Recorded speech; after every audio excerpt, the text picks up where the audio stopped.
আন্দোলনরত সময়ে রিক্সা চালক, সিএনজি চালক যারাই ছিলেন সবাই কোনো না কোনোভাবে চেষ্টা করেছেন ছাত্র সমাজ, ছাত্র জনতার পাশে দাঁড়ানোর জন্য।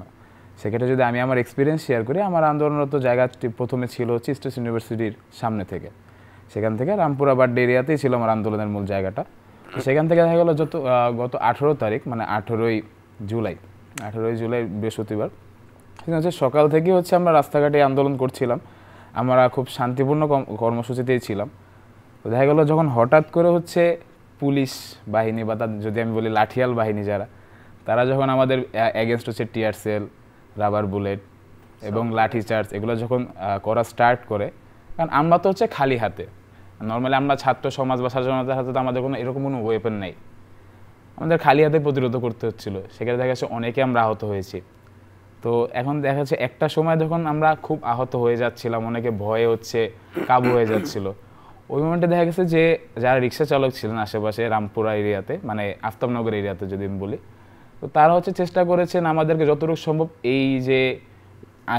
আমাদের এগেনস্টে যে হামলাটা সেটা প্রতিহত করার জন্য যা দরকার তারা সব কিছু চেষ্টা করেছেন। দেখা যাচ্ছে যারা আমরা যখন ইট ভাঙছিলাম, ইট ভেঙে নিজেদেরকে সেভ করার জন্য আমরা ইটের টুকরাগুলো কালেক্ট করছিলাম, যে আমাদের এগেনস্টে যখন তারা হামলা করছে আমাদেরও তো কিছু প্রতিহত করতে হবে।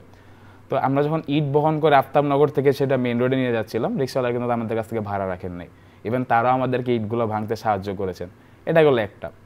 দেখা গেছে যে আমি আন্দোলনে যাব, এখন আমি তো একা খালি হাতে যেতে পারবো না।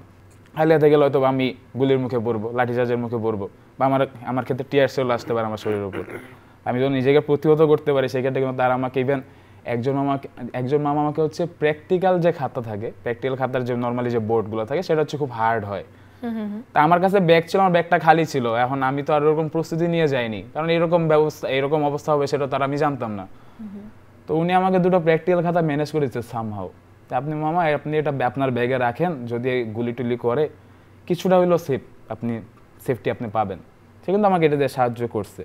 কেউ হয়তো আমাকে একটা লাঠি দিছে, এই ধরনের জিনিসপত্র দিয়েও আমাদেরকে সাহায্য করার চেষ্টা করেছেন। তো তাদের অবদান আমি কখনোই ভুলতে পারবো না।